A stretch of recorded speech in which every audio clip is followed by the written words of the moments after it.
الحمد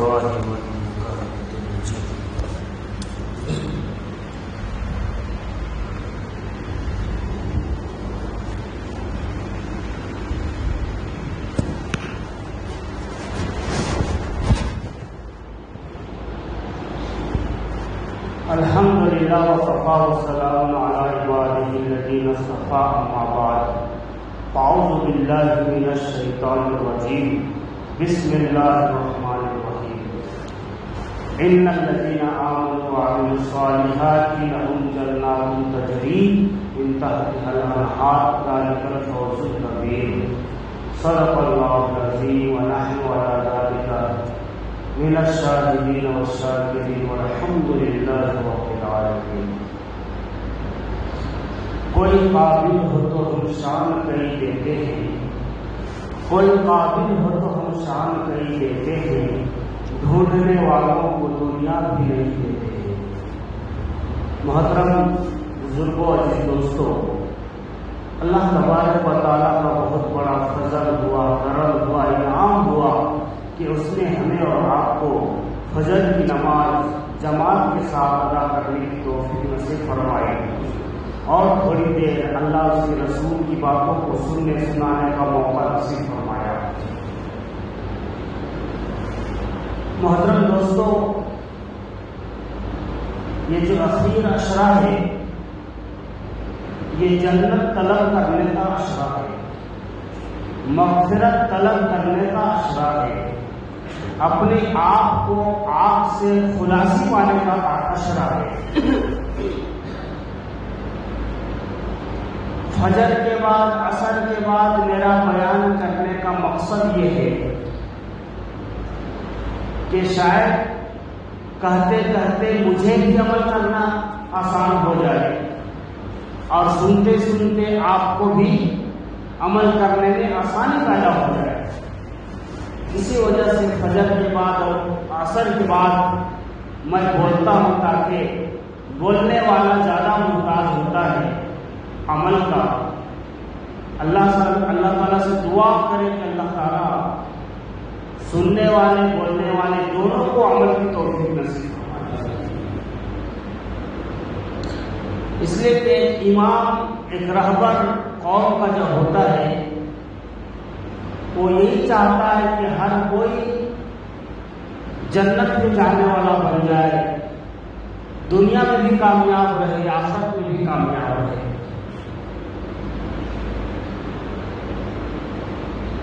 ایک واقعہ آپ کو سنا جس کے بعد کچھ باتیں عرض کرتا ہوں۔ ایک گاؤں میں ایک امام صاحب تھے، ایک گاؤں میں ایک امام صاحب تھے اور اس گاؤں میں ایک چودھری تھا۔ تو چودھری کو بول بول کے تھک گئے، تبلیغ والوں کو لے کر کے گئے، جماعت والوں کو لے کر کے گئے، کوئی مولانا آئے تو ان کو لے کر کے گئے کہ آپ بھی نماز کو آ جائیے، آپ بھی نماز کو آیا کیجیے، آپ بھی نماز پڑھا کیجیے۔ لیکن چودھری ہے کہ اپنی جگہ سے ٹس نہ مس، سب کی سنتا تھا، اپنا کرتا تھا۔ امام صاحب کو تھوڑے دنوں بعد سمجھ میں آ گیا اس کی کمزوری کہ چودھری صاحب کیسے راستے میں آئے۔ اب امام صاحب جا کے لوگ کہنے لگے، چودھری صاحب اللہ تعالیٰ نے تو آپ کو بہت مان دیا ہے، بھینسوں سے، گائیوں سے، گھوڑوں سے آپ کا استقبال بھرا ہوا ہے، آپ کو ہم کیا دے سکتے ہیں؟ کچھ بھی نہیں دے سکتے، لیکن اگر آپ جو ہے نا 40 دن تک نماز پڑھیں گے تو میں وعدہ کرتا ہوں کہ آپ کو ایک بھینس دے دوں گا۔ چودھری صاحب، چودھری قسم کے جو لوگ ہوتے ہیں نا، جانوروں کا بڑا شوقین ہوتے ہیں۔ ان کے گھر میں جو ہے نا ایک گھوڑا سے 2 گھوڑا ہو جائے، 2 گھوڑا سے 3 گھوڑا ہو جائے، ایک بھینس ہے تو 2 بھینس ہو جائے، ایک گائے ہے تو 2 گائے ہو جائے۔ چودھری صاحب نے سوچا کہ چلو موقع اچھا ہے، 40 دن کی بات ہے نا، 40 دن نماز پڑھ لیں گے۔ اب چودھری صاحب جو ہے نا مسجد کو آنا شروع کر دیا۔ 10